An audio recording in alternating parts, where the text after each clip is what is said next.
అన్న, ఈ కీర్తన గ్రంథం 2వ అధ్యాయము 7వ వచనంలో ఉమ్, ప్రభు యేసుక్రీస్తు వారు పరలోకంలో పుట్టాడని మనం సోషల్ మీడియాలో చాలా మెసేజ్లు వింటున్నాము. ఉమ్, అయితే పరలోకంలో యేసు ప్రభు వారు పుట్టాడంటానికి ఆధారాలు వాక్యపు వెలుగులో మనం ఒకసారి డిస్కషన్ చేద్దాం. పుట్టాడా ఉమ్, లేదా, ఉమ్, లేదా ఈ యొక్క రిఫరెన్స్ సంబంధించిన బ్యాక్గ్రౌండ్ ఏంటి, ఉమ్, అది ఒకసారి మనం డిస్కస్ చేద్దామన్నా. ఉమ్. పరలోకంలో పుట్టాడు అని అంటే ఇది ఒక చిన్న ఆ, సాధారణంగా ఇది ఎక్కడ నుంచి వస్తుందంటే బిఓయుఐ అనుబంధ సంస్థలు ఈ బోధలు ప్రచారంలో తీసుకొచ్చాయి. యేసుక్రీస్తుని పుట్టినవాడుగాను, యేసుక్రీస్తు దేవుడే కానీ పుట్టాడు కానీ అయితే పరలోకంలో పుట్టాడని, పెద్ద దేవుడు తండ్రి, చిన్న దేవుడు యేసుక్రీస్తు అని. అనుబంధ సంస్థలు అయితే కొంతమంది డైరెక్ట్గానే యేసుక్రీస్తు దేవుడు కాదని, యేసుక్రీస్తు ఆ, కేవలం కుమారుడే తప్ప దైవత్వం కలిగిన వాడు కాదని, దైవత్వం ఉన్నప్పటికీ కూడా తండ్రి అయిన దేవునితో సమానుడు కాదని, ఇలాగా అనేక విధాలటువంటి చిత్రమైనటువంటి విభిన్న బోధలతో టైటిల్స్ తోటి వీళ్ళు సోషల్ మీడియాని ఓరెత్తిస్తున్నారు. వీరికి తెలిసింది తక్కువ, వీళ్ళు మాట్లాడేది గోల పెట్టేది ఎక్కువ అనమాట. వాళ్ళే వాళ్ళకి ఎవరు మాట్లాడరు ఈ విషయం. ఆ? ఒక మాట అన్న, వీళ్ళు తప్పితే ఇంకెవరు ఈ విషయాన్ని ఇలా మాట్లాడరా? యేసుక్రీస్తు దేవుడు కాదు అనేది బైబిల్ ఉన్నప్పటి నుంచి అది దాన్ని మాట్లాడితే శాస్త్రులు, పరిచయులు వీళ్ళందరూ కూడా యేసుక్రీస్తుని అనేక సార్లు నువ్వు దైవదోషణ చేసావు, దేవదోషణ చేసావు అని కారణం పెట్టి నువ్వు దేవునితో సమానంగా దేవుడిగా చెప్పుకుంటున్నావు. అప్పటి నుంచే వాళ్ళు నచ్చదు, అప్పటి నుంచి ఉంది. అయితే వీళ్ళకి కొన్ని వాక్యాలు అర్థం కాక ఇలాంటి బోధల్లో మరొక డిగ్రీ తీసుకుని పరలోకంలో పుట్టాడు అనే కొన్ని వచనాలు, అంటే పుట్టెను అనే వచనాలు తీసుకుని అయితే ఇక్కడ కాదు ఇంకో చోట పుట్టాడు అని చెప్పే ప్రయత్నం చేశారు. దాన్ని మనం చూస్తే ఓకే, సమస్య వీళ్ళు ఎక్కువగా అనేక చోట్ల పుట్టెను, కనేను, పుట్టి తిని అనే మాటలు కనిపిస్తాయి యేసుక్రీస్తు గురించి. అంటే కానీ ఆ వాక్యానికి సంబంధించినటువంటి బ్యాక్గ్రౌండ్ కానీ, కాంటెక్స్ట్ కానీ, తన అర్థం కానీ వీళ్ళేమి ఆలోచించరు. ఎందుకంటే ఆలోచించరు అనడం కంటే వీళ్ళని ఆలోచించే అంత కెపాసిటీ వీళ్ళకి లేదు. వీళ్ళు మూలాలు ఎలా ఉన్నాయంటే చదువు అనేది పెద్దగా వీళ్ళకేమి అంతంత మాత్రంగా ఉంటుంది. ఫేక్ డిగ్రీలు, ఫేక్ ప్రొఫెసర్లు, ఫేక్ ప్రిన్సిపాల్స్, ఫేక్ డైరెక్టర్లుగా రకరకాల పేర్లతో వీళ్ళు చలమని అయిపోతూ ఉంటారు. కాబట్టి వీళ్ళ బోధలు, వీళ్ళ మాటలు కూడా అలాగే ఫేక్ మీద ఫేక్ అనమాట. వీళ్ళు నేను అనలేదు, యూజీసీ అని చెప్పింది. యూనివర్సిటీ గ్రాంట్స్ కమిషన్ వాళ్ళు రిలీజ్ చేసిన ఫేక్ యూనివర్సిటీస్లో బిఓయుఐ అనేది ఒక ఆంధ్రప్రదేశ్ నుంచి మొదటి యూనివర్సిటీ, అది ఆ పేరు ఉంది. టైమ్స్ ఆఫ్ ఇండియా, హిందుస్థాన్ టైమ్స్లో నిన్న 28 అక్టోబర్లో ఈ న్యూస్ నేషనల్ మీడియా అంతటా వచ్చి యాడ్ చేస్తాను. ఒక మ్యాటర్ విషయానికి వద్దాం. దేని నుంచి వీళ్ళు మాట్లాడుతున్నారు అంటే, నీవు నా కుమారుడవు, నేడు నిన్ను కని ఉన్నాను. 2 కీర్తన గ్రంథము 2:7లో మాట్లాడుతున్నటువంటి సందర్భం కదా. అలాగే 6 కూడా చదువుకుందాం. 6-7 చదువు. 6 కూడా చదువు. 6 నుంచి వద్దాం. నేను నా పరిశుద్ధ పర్వతమైన సియోను మీద నా రాజును ఆసీనునిగా చేసి ఉన్నాను, కట్టడను నేను వివరించేదను. యెహోవా నాకు ఇలాగ సెలవిచ్చెను, నీవు నా కుమారుడవు, నేడు నిన్ను కని ఉన్నాను. ఇది ఒక ప్రవచనం కదా. అవును, కరెక్ట్. ఈ ప్రవచనం అని చెప్పడానికి అంటే ఈ ఫేక్ యూనివర్సిటీ వాళ్ళకి వచనానికి ప్రవచనానికి కూడా తేడా తెలియదు అనమాట. ఇప్పుడు ఇది ప్రవచనం అని ఇక్కడ చెప్పబడింది అనుకో, కీర్తన గ్రంథం రాసిన గ్రంథకర్త ప్రవచనముగా రాశాడు, అవునా? అప్పుడు రాశాడు, క్రీస్తు పూర్వం రాయబడింది. 1000 సంవత్సరాల క్రితం అదే రాయబడితే ఈయన పరలోకంలో పుట్టాడని ప్రవచనం రావడం ఏంటి? అక్కడే 2 నిమిషాలుగా చెప్పేస్తుందా? ఓకే. ఇప్పుడు ప్రవచనం అనేది భవిష్యత్తుకి సంబంధించింది, జరగబోయేదాన్ని సూచించేది. వచనం ప్రవచనం అవుతుంది. ప్రవచనం అవ్వాలంటే ముందు వచనం అవ్వాలి. అంటే దీన్ని అంటే వీళ్ళకి వచనానికి ప్రవచనానికి కూడా తేడా తెలియదు అనమాట. దావీదు గారు అన్న టైంకి జరిగిపోతే ప్రవచనమా, జరగకపోతే ప్రవచనం? అది జరగకపోతే ప్రవచనం, జరిగిపోతే పాస్ట్ టెన్స్ అయిపోయింది, అది వచనం అవుతుంది. అది వచనం అవుతుంది. మళ్ళీ వీళ్ళకి అదే విషయం ఏంటంటే బేసిక్స్ వీళ్ళకి తెలియవు అన్నమాట. వీళ్ళు ఏంటంటే పాఠాలు నేర్చుకుంటారు, సబ్జెక్టులు నేర్చుకోరు. పాపం బైబిల్ లోతుగా వీళ్ళకి ఏం తెలియదు. కాబట్టి ప్రవచనం అని చెప్తారు, చెప్పి యేసుక్రీస్తు పుట్టాడు, పరలోకంలో పుట్టాడు అంటారు. ఇది ఆల్రెడీ జరిగిన దాన్ని ప్రవచనం అన్నారు కదా, జరగబోయేది కదా ప్రవచనం. అసలు దీని యొక్క నేపథ్యం ఏంటి, దీని బ్యాక్గ్రౌండ్ ఏంటి, అసలు ఎక్కడి నుంచి దీని గురించి చెప్పడం జరిగింది? అక్కడ 6వ వచనం ఏమంటున్నాడు ఆయన చెప్తావా? పాత నిబంధన గ్రంథంలో ఇంకా ఎక్కడ దీని గురించి? అన్న ఇది యేసుక్రీస్తు ప్రభు వారి గురించి ప్రవచించబడిన ప్రవచనం, అందరికీ తెలుసు, అందరికీ తెలిసిన విషయమే. అయితే యేసుక్రీస్తు ప్రభు వారు భూలోకానికి రావటానికి సంబంధించిన ప్రవచనం కాబట్టి అసలు బైబిల్లో మనకి మొట్టమొదటిసారిగా ప్రభుని యేసుక్రీస్తు వారు భూలోకానికి ఆయన రావటానికి ఆది కాండంలోనే మనకి ఆయనకు సంబంధించిన ప్రవచనం కనపడుతుంది. ఆది కాండము 3వ అధ్యాయము 15వ వచనం మనం చూస్తే, ఆది కాండము 3వ అధ్యాయం 15వ వచనంలో, మరియు నీకును స్త్రీకిని నీ సంతానమునకును ఆమె సంతానమునకును వైరము కలుగు చేసేదను, అది నిన్ను తల మీద కొట్టును, నీవు దాన్ని మడిమి మీద కొట్టుదు అని చెప్పాను. ఇది ప్రభుని యేసుక్రీస్తు వారు భూలోకానికి రావటానికి సంబంధించిన ప్రవచనం. ఆయన వస్తాడు తర్వాత ఇదంతా ఓకే. అయితే దీని తర్వాత కూడా మనకి అబ్రహాం గారితోటి దేవుడు మాట్లాడుతూ, ఇదే ఆది కాండంలో, ఆది కాండము 12వ అధ్యాయము 3వ వచనంలో, నిన్ను దూషించు వానిని దూషించదను, శపించదను, భూమి యొక్క సమస్త వంశములు నీ యందు ఆశీర్వదించబడని అబ్రహాం గారితో అంటున్నాడు. అంటే అబ్రహాం గారి ద్వారా సమస్త వంశములను ఆశీర్వదించబడుతున్నాయి అంటున్నాడు.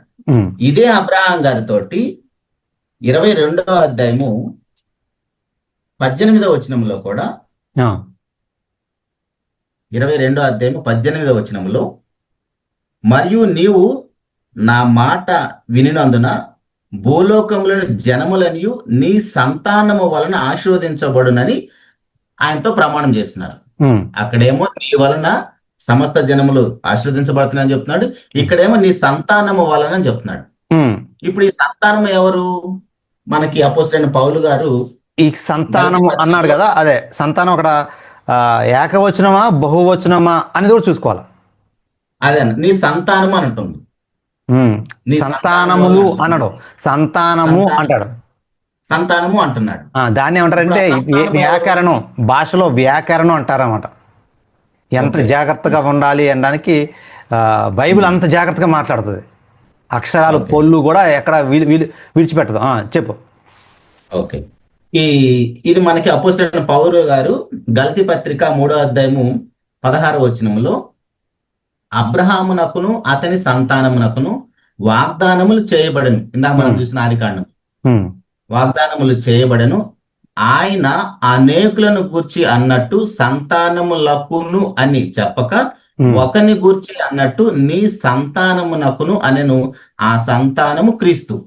Very good. అంటే ప్రభువైన యేసుక్రీస్తు వారి ద్వారా భూలోకముల సమస్త జనములు ఆశీర్వదించబడుతున్నాయని అబ్రహాం గారికి ఏదైతే వాగ్దానం చేశాడో ఆ ఆశీర్వాదం ప్రభువైన యేసుక్రీస్తు వారిలో నెరవేర్చబడుతుంది.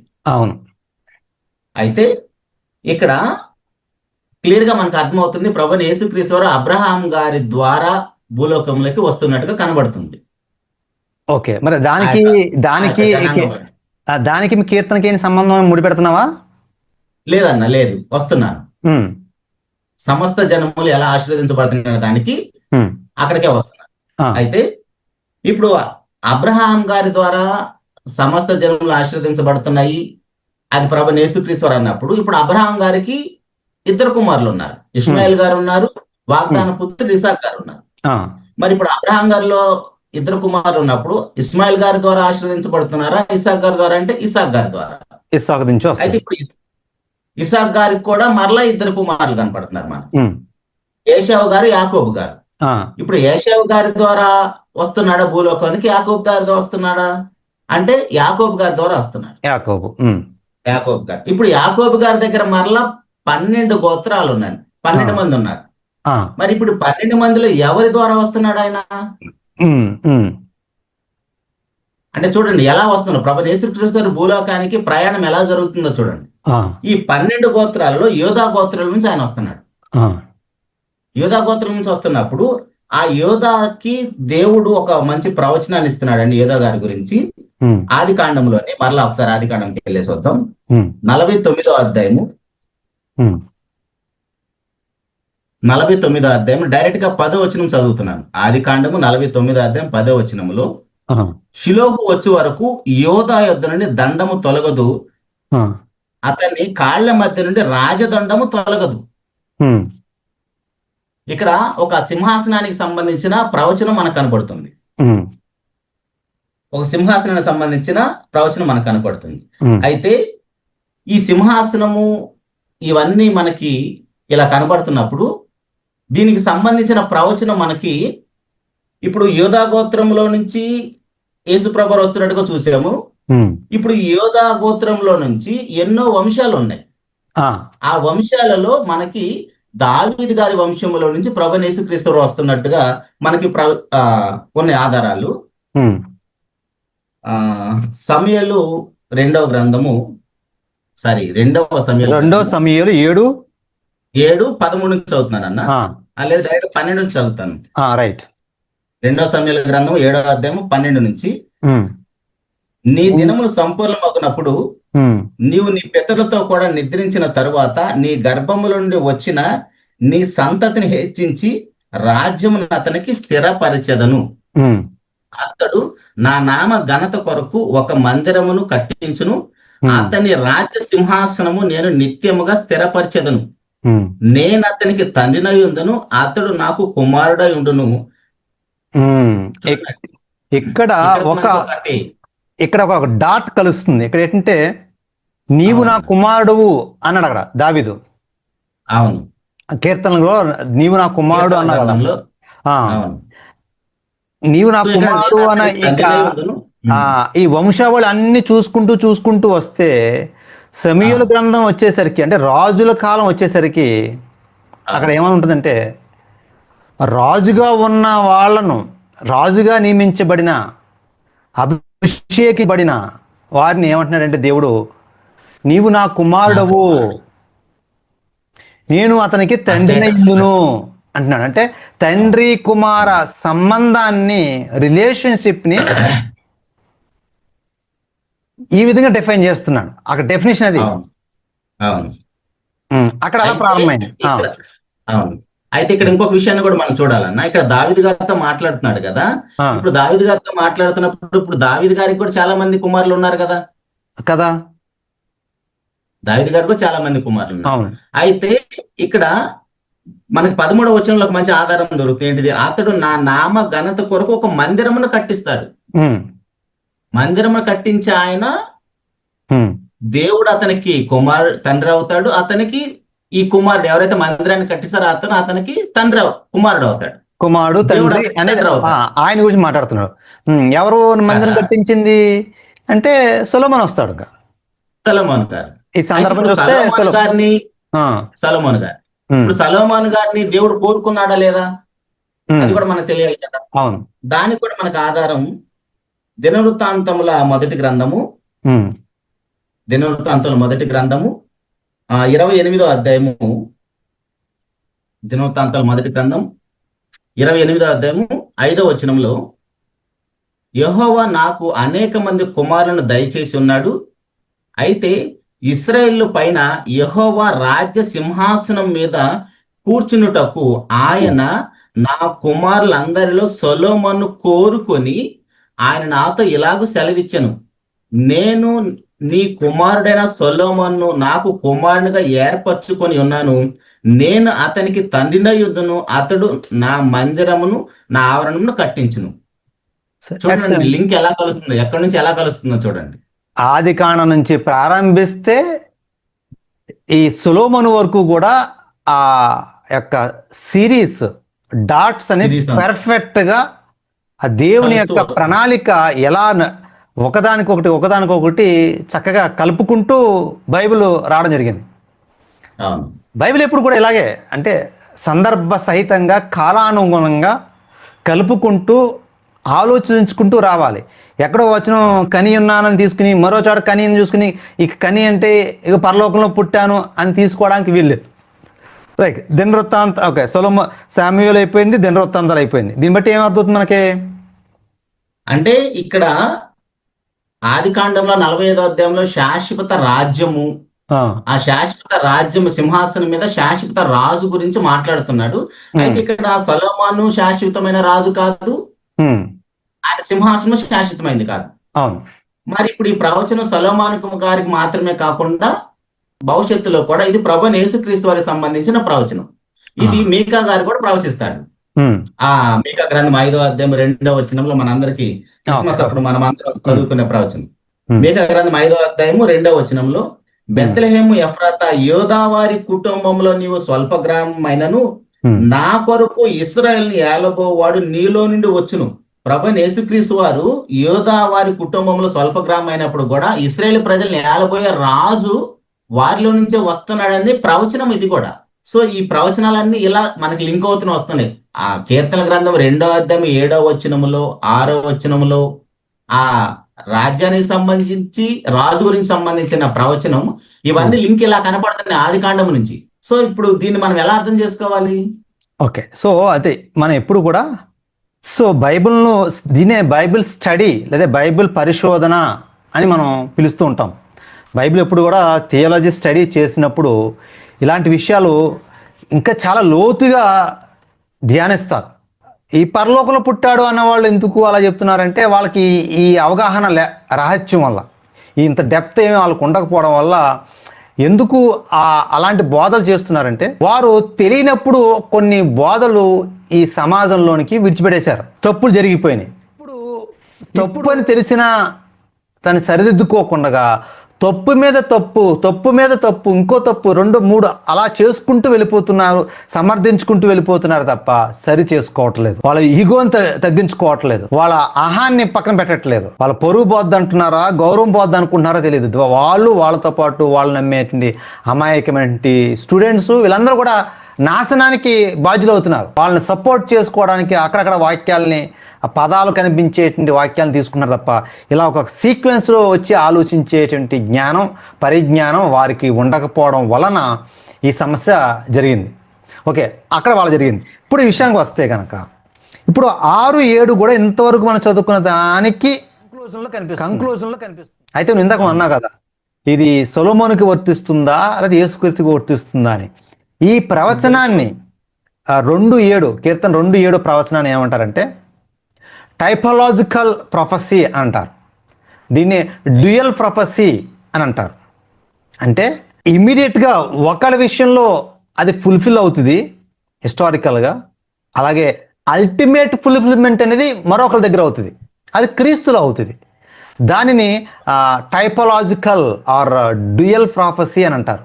అంటే ఐ రిపీట్, దాని ఇది వేదాంత విద్యలో ఇలాంటి పదాలు, ఇలాంటి వర్డ్స్ వాడతారు, చాలా సింపుల్ వర్డ్స్ చెప్పడానికి. సో ఈ ప్రవచనము సొలొమోనికా? ఎస్, సొలొమోనికి వర్తిస్తుంది.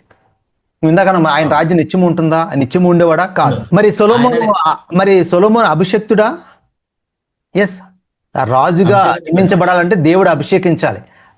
అప్పుడు దేవుడు అభిషేకిస్తేనే, అభిషక్తుడిగా ఉంటేనే రాజుగా సింహాసనాన్ని అధిరోహించగలుగుతారు. ఇదే వాగ్దానం దేవుడు దావీదుకు చేశాడు. ఆ నెరవేర్పులో భాగమే మనం చూస్తాం సొలొమోను రాజు అవ్వడం. అందులో భాగమే ఈ వచనం.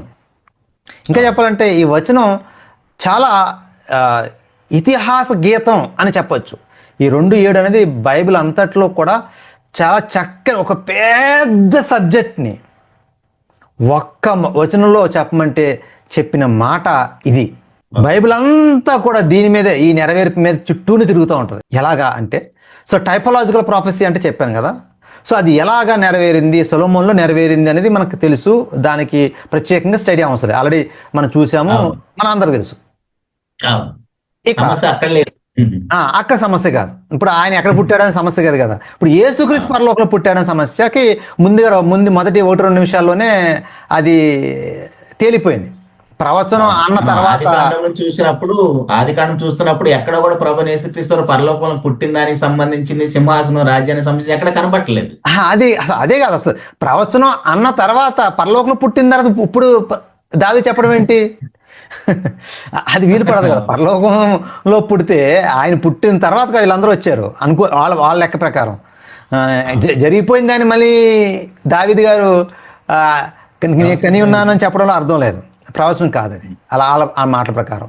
కాబట్టి వాళ్ళకి ఏంటంటే వాళ్ళకి ఇంకా ఛాన్స్ ఏం లేదు. వాళ్ళు వాక్యాన్ని అంగీకరించాలి, తప్పును సరిదిద్దుకోవాలి, సమాజానికి వాళ్ళ తప్పులను కరెక్షన్ చేసుకుంటూ సత్యాన్ని ప్రకటించాలి. లేదంటే చాలా ప్రమాదం వారికి, వారిని వెంబడిస్తున్న వారికి ఉండాలి.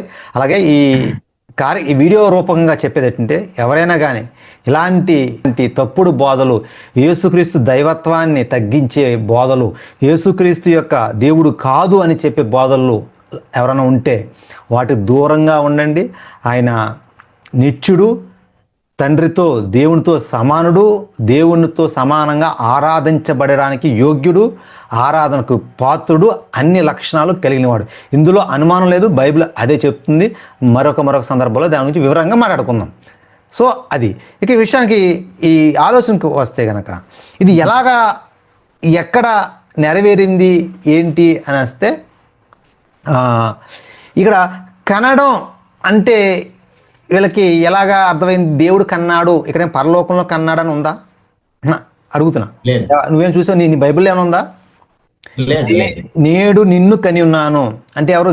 దేవుడు యేసుక్రీస్తుని కన్నాడా? ఓకే, అనే ఉద్దేశం అది కదా. నేడు కన్నాను అంటున్నాడు. నేడు అంటే ఏంటి? ఎప్పుడు నాడా? ఆ నేడు అన్న మాటకు అర్థం ఏంటి? నేడు అన్న మాటకు అర్థం ఏంటి? కనడం అన్న మాటకు అర్థం ఏంటి? ఈ విషయాలు తెలియాలి కదా. సరే, పరలోకంలో కన్నాడు అని వీళ్ళు మాట ప్రకారం అనుకుందాం. అయితే 2వ వచనంలో అన్యజనులు ఎలా అల్లరి చేయుచున్నారు? పరలోకంలో అన్యజనులు అల్లరి చేస్తున్నారా ఆ టైంలో? పరలోకంలో అంటే ఇంక వీళ్ళకి అంటే పైన కింద ప్రారంభం సందర్భం ఏం సంబంధం లేదు, చెప్పాను కదా, రెఫరెన్స్లే. ఆ అన్యజనులు ఉండే పరలోకంలో అన్యజనులు ఉన్నప్పుడు దేవుడు వీళ్ళని కన్నాడా? సో అర్థమైపోతుంది కదా, వీళ్ళు కిట్టించడం కోసం, వాళ్ళని సమర్థించుకోవడం కోసం ఏదో ఎరువు తెచ్చుకున్న బోధే తప్ప వారికి ఆధారాలు ఏమీ లేవు. అవి ఆధారాలు ఉన్నాయనుకున్నా అవి ఆధారాలు కావు, అవి దారాలే అని తేలిపోతుంది కొంతసేపులో. కాబట్టి అలా చూసుకుంటూ వెళ్తే గనక అప్పుడు మన కిందకి వెళ్తే ఈ వచనానికి మనం ఆలోచించాల్సింది ఏంటంటే, ఇప్పుడు దీన్ని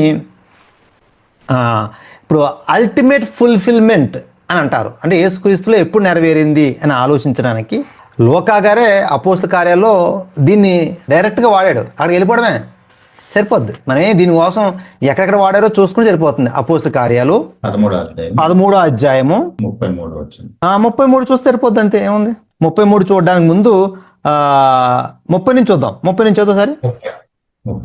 అయితే దేవుడు మృతుల్లో నుండి ఆయనను లేపెను, యేసుక్రీస్తుని లేపెను. ఆయన గలిలయ యెరూషలేమునకు తనతో కూడా వచ్చిన వారికి అనేక దినములు కనబడెను. వారిప్పుడు ప్రజల ఎదుట ఆయనకు సాక్షులై ఉన్నారు.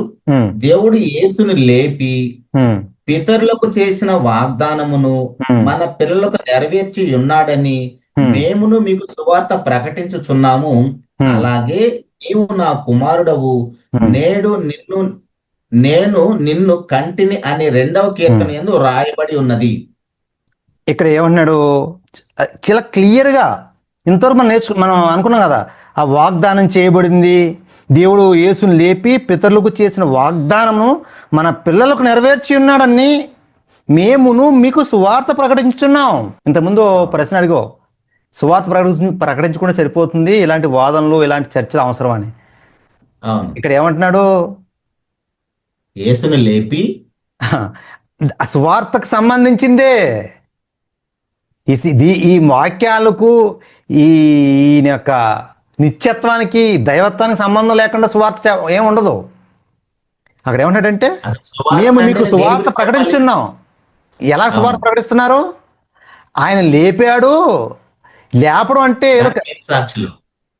ఈ పూర్వకాలం నుంచి మన పితరులకు చేయబడుతున్న వాగ్దానం ఆది కాండం నుంచి చూసుకుంటూ వస్తున్నాం కదా. ఆది కాండం నుంచి, అబ్రహాం నుంచి, దావీదు నుంచి, ఇలాగా చేసుకుంటూ వస్తున్నాడు కదా వాగ్దానం, వాళ్ళందరూ ఎదురు చూస్తున్నారు కదా, ఆ నెరవేర్పు ఇదే అని చెప్తున్నాడు. ఇప్పుడు ఇశ్రాయేల్ అందరూ నిరీక్షణ దేని గురించి? అదే అదే చూసాను. అదే వాళ్ళకంటూ ఒక రాజు వస్తాడని, వాళ్ళకు ఒక అభిషక్తుడు వస్తాడని, మెస్సియా వస్తాడని, వాళ్ళ నిరీక్షణ, వాళ్ళని రక్షిస్తాడని, వాళ్ళని పరిపాలిస్తాడని, అది వారికి ఎదురు చూపులు కదా.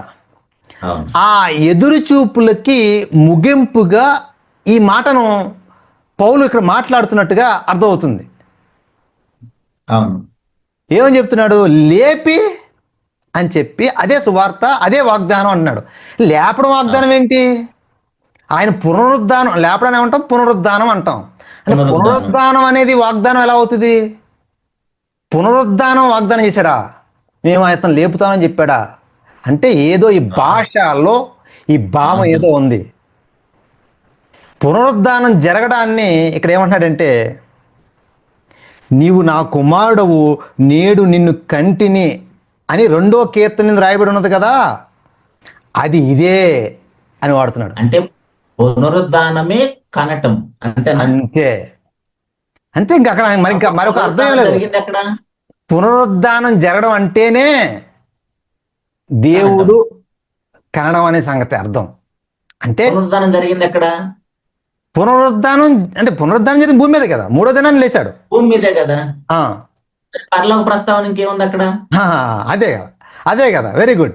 సో అంటే వీళ్ళకి ఇది తెలియదు, అది తెలీదు.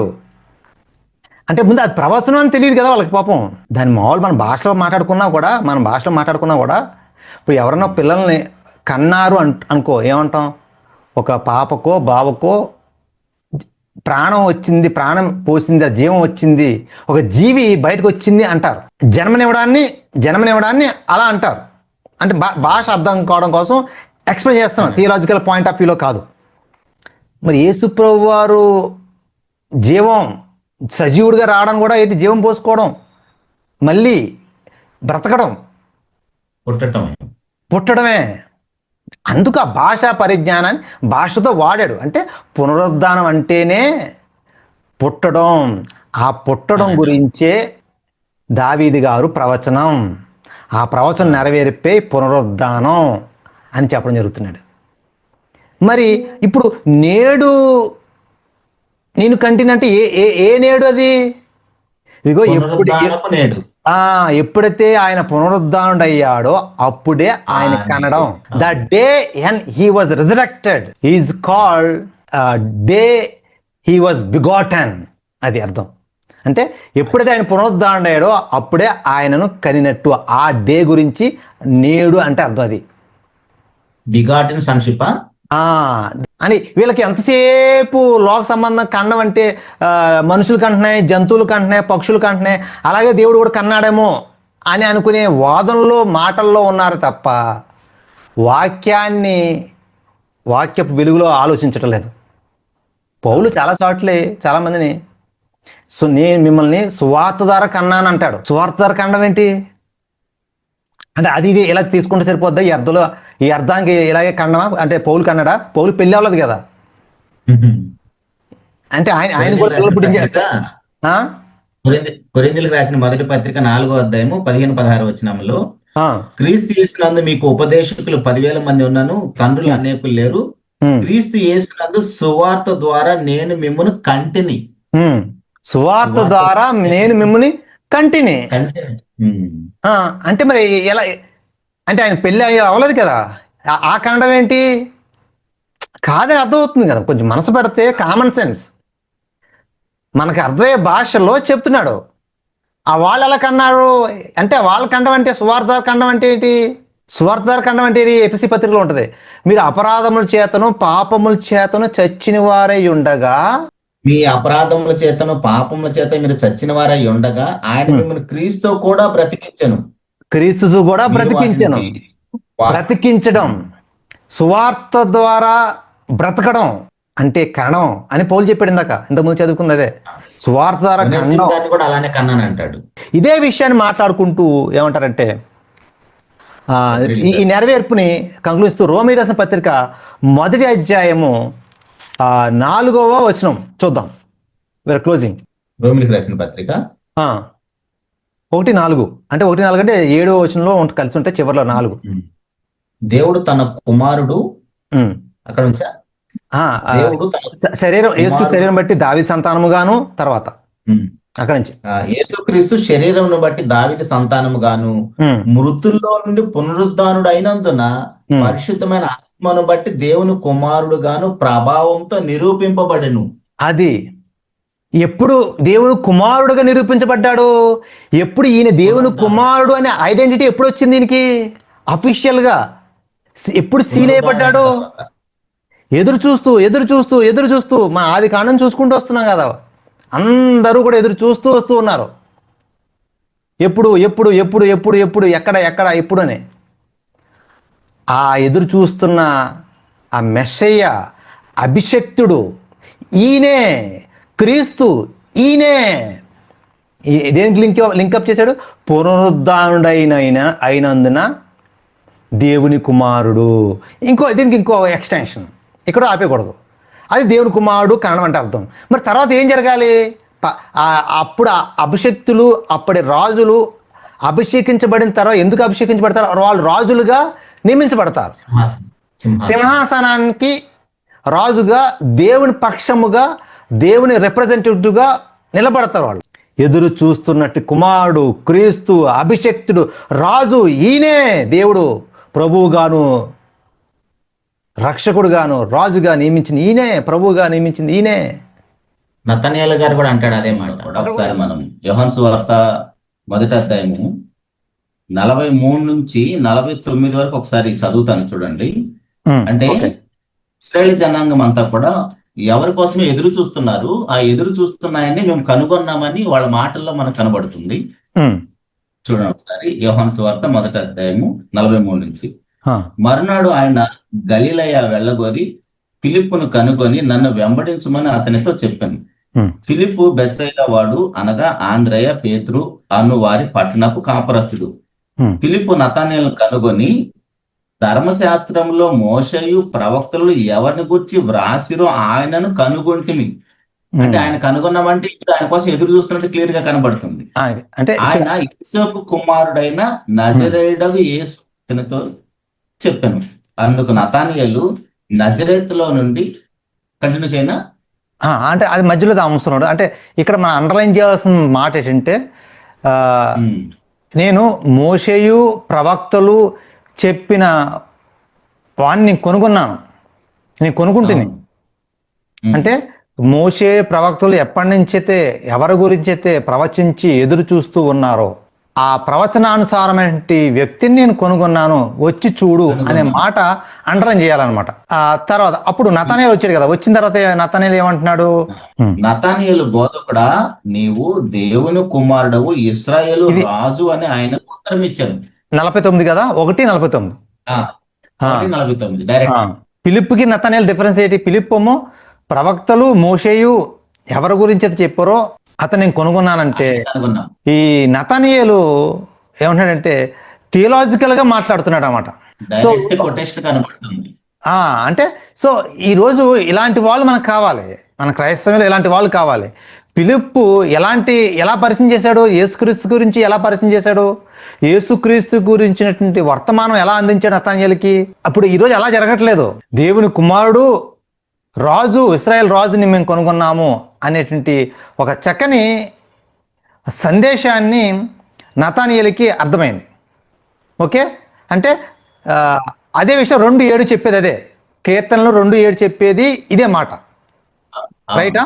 సో నువ్వు నా కుమారుడు, నేడు నిన్ను కంటిని అన్న మాటకు అర్థం కూడా అదే. నువ్వు నా కుమారుడు అంటే అర్థం అదే, నిన్ను కంటిని అంటే 6:7. ఎస్, 2, 6, 7 కలిపితే ఈ నతనయేలు పాయింట్ చేసింది ఇదే విషయం. ఇప్పుడు ఇలాగే అనుకుని ఇప్పుడు మత్తయి సువార్త 16వ అధ్యాయం దగ్గర కూడా వద్దాం. పేతురు ఏమన్నాడు చూద్దాం. యేసు ప్రభువు అన్న మాటను 16 నుంచి లేదా 15 నుంచి చూస్తే, మనిషి కుమారుడు ఎవరని జనులు అనుకుంటున్నారు అని యేసు ప్రభువు అడిగినప్పుడు అప్పుడు పేతురు ఏమన్నాడు చూడు అక్కడ. అందుకు సీమోను పేతురు, నీవు సజీవుడవగు దేవుని కుమారుడవైన క్రీస్తు అని చెప్పాను. నువ్వు సజీవుడు అయిన దేవుని కుమారుడు అయిన క్రీస్తువు అన్నాడు. క్రీస్తు అనే మా ఫుట్ నోట్ లో కింద ఉంటుంది. దేవుని కుమారుడు ఆగటం లేదు పేతురు గారు. ఆయన కూడా అంటే దేవుని కుమారుడు కావాలి, క్రీస్తు కావాలి, అంటే అభిషక్తుడు కావాలి. క్రీస్తు అంటే అర్థమైతే అభిషక్తుడు కింద ఉంటది. మెస్సయ్య కోసం ఎదురు చూస్తున్నాడు. అప్పుడు యేసుక్రీస్తు ఏమంటాడంటే, ఇది నీకు మనుషులు బయలుపరచలేదు కానీ దేవుడే నీకు బయలుపరిచాడు. కీర్తన గ్రంథం 2:6-7 పేతురు చెప్పినట్లుగా మనకు అర్థమవుతుంది. అభిషేకించబడిన వాడు, నీవు నా కుమారుడవు, నేడు నిన్ను కని ఉన్నాను అన్న మాటను ఇది నెరవేర్పుగా, అంటే అడ్వాన్స్డ్ వెర్షన్. నతానియేలు కానీ పేతురు కానీ ఏం చెప్తున్నారు, వాళ్ళు అడ్వాన్స్డ్గా కనుగొన్నారు, అడ్వాన్స్గా చెప్తున్నారు. అప్పటికి ఇంకా రాజు అయిపోయాడా? కాదు. అప్పటికి దేవుడు ఇంకా కన్నాడా? కాదు. కనడం అంటే పునరుద్ధానం అవడం అయ్యాడా? కాలేదు. కానీ నువ్వు క్రీస్తువు అంటే జరగకుండా ఈయన అలా చెప్పేస్తున్నాడు. అందుకే అన్నాడు, నీవు ఇదిగో ఇది దేవుడే నీకు బయలుపరిచింది తప్ప మనుషులు బయలుపరచారు. మనుషులు చెప్పలేరు కదా. మనుషులు ఎలా చెప్తారు? ఇంకా పునరుద్ధానం కాకుండా మనుషులకి ఎలా తెలుస్తుంది? మనుషులు తెలియదు. కానీ పేతురు, నతానియేలు కూడా ఈ విషయాన్ని కన్ఫర్మ్ చేసినట్లుగా మనకి అర్థమవుతుంది. దీన్ని మనం ఒక సమరైజ్ చేసుకుని ఆలోచించగలిగితే, సో ఈ ప్రాఫెసీని టైపోలాజీ ప్రాఫెసీ అంటారు, డ్యూయల్ ప్రాఫెసీ అని అంటారు. అది ఒకటైతే దీని వివరణకు ముందు ఇంకో విషయం కూడా మాట్లాడుకుందాం. ఇప్పుడు ఆదాము దేవుని కుమారుడా కాదా? ఆదాము దేవుని కుమారుడే. ఇశ్రాయేలును కూడా దేవుని కుమారుడు అంటాడు. సొలొమోన్ని దేవుని కుమారుడు అంటాడు. యేసుక్రీస్తుని దేవుని కుమారుడు అంటున్నాడు. అంటే ఏంటి ఇదంతా? అంటే ఇది ఎలా? ఇప్పుడు ఆదాము దేవుని కుమారుడు అంటే అర్థం ఏంటి? దేవుడు కన్నాడా? ఆదాము చేయబడ్డాడు, క్రియేటెడ్ సన్ ఆఫ్ గాడ్. ఇశ్రాయేల్ దేవుని కుమారుడు. ఇశ్రాయేల్ దేవుని కుమారుడు ఎలా అయ్యాడు? ఇశ్రాయేల్ అంటే కావనెంటల్ సన్ ఆఫ్ గాడ్, అంటే నిబంధన పరంగా ఇశ్రాయేల్తో నిబంధన చేసుకున్నాడు. ఆ నిబంధన ప్రకారంగా sun of God. Solomon sun of God ఎలా అయ్యాడు? సొలొమోను కింగ్షిప్ అంటే రాయల్ సన్ ఆఫ్ గాడ్, అంటే రాజుగా తను నియమించబడినటువంటి, దేవుడు నియమించబడినటువంటి రాజుగా సన్ ఆఫ్ గాడ్ అయ్యాడు. ఇప్పుడు ఇవన్నీ ఏం జరిగినాయి? ఆదాము సన్ ఆఫ్ గాడ్, ఆదాము దేవుని కుమారుడు. కానీ విధేయత చూపించాడా? ఫెయిల్ అయ్యాడు, పడిపోయాడు. ఇశ్రాయేల్ సన్ ఆఫ్ గాడ్ నిలబడ్డారా? నిబంధన నిలబడ్డారా? ఫెయిల్ అయ్యారు. సొలొమోను ఒక రాజుగా సన్ ఆఫ్ గాడ్, అక్కడి నుంచి రాజులుగా తను అభిషేకిస్తూ వచ్చాడు. నిలబడ్డాడా? సొలొమోను కూడా పడిపోయాడు. ఇప్పుడు ఇక్కడ విషయం ఏంటంటే, ఇప్పుడు దేవుడి యొక్క ఉద్దేశం ఏంటంటే, మీరందరూ కూడా నా కావనెంట్ని, నా నిబంధనని, నా ఉద్దేశాలని అవిధేయత చూపిస్తూ తిరుగుబాటు చేస్తూ వస్తున్నారు. ఇప్పుడు దేవుడు ఏమంటాడంటే, అవన్నీ కాదు, ఇప్పుడు ట్రూ సన్ ఆఫ్ గాడ్ మీకు చూపిస్తాను. ఆ true sun of God sonship ఎక్కడ నెరవేరుతుంది, ఎక్కడ ఎండ్ అవుతుంది అంటే అది క్రీస్తులోనే. అంటే సన్ ఆఫ్ గాడ్ అంటే ఎలా ఉండాలి అనడానికి క్రీస్తులో మనకు అనిపిస్తుంది.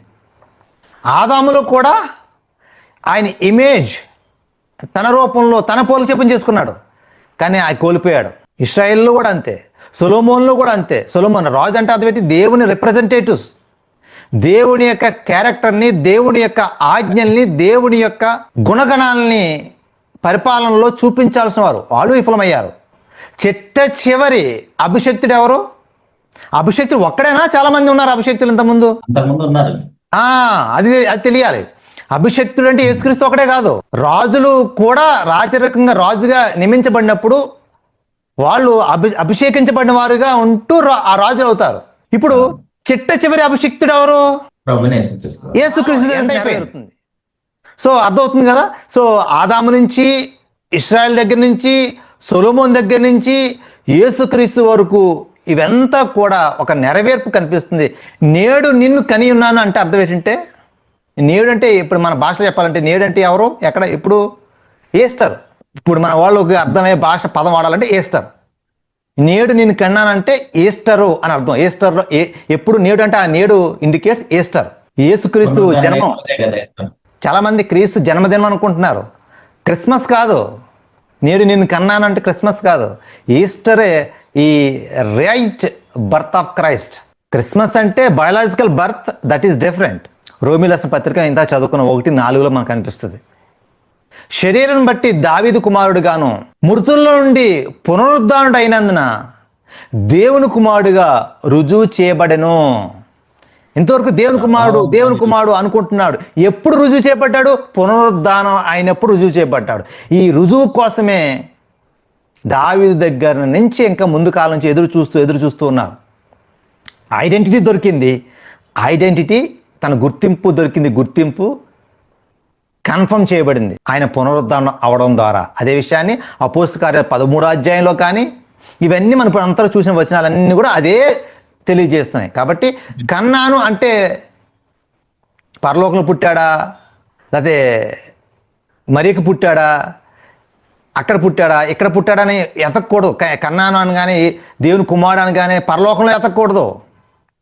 ఈ లోకంలోనే ఎతకాలి, ఇక్కడే ఎతకాలి. పరలోకం పోతున్నారు వాళ్ళు కొద్దిమంది. పరలోకంలో పోయి అక్కడ ఎతికి ఇంకా అక్కడ కన్నాడు అంటున్నారు. ఎక్కడో చోట అక్కడ కానీ బైబిల్లో ఈయన పరలోకంలో పుట్టాడని ఒక వాక్యం చూపించిన ఎవరన్నా? ఎవ్వరు ఎక్కడ చూపించలేరు. మొదటి నుంచి ఏం చెప్పాలనుకున్నాడంటే, దేవుని కుమారుడుగా దేవుడు నన్ను అభిషేకించి నన్ను ఎందుకు పంపించాడు? ఇలా ఉండడం కోసం. ఇది ఉద్దేశం, ఇది పర్పస్. దీని వెనక ఇంత వృత్తాంతం ఉంది. ఆ మాటల్లో, ఆ పదజాలంలో, ఆ టర్మ్స్ అన్ని, కండిషన్స్ అన్ని కూడా యేసుప్రభు మాట్లాడి అన్నీ కూడా తండ్రి నన్ను పంపించాడు, తండ్రి ద్వారా పంపబడ్డాను, తండ్రి.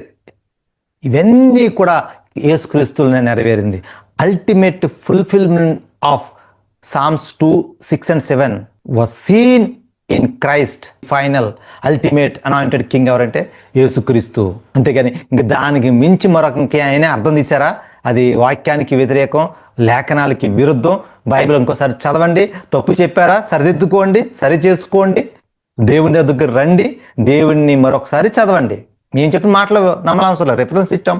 ఆలోచించండి, పరిశీలించండి, సత్యాన్ని తెలుసుకోండి. Thank you. అందరికీ వందనాలు.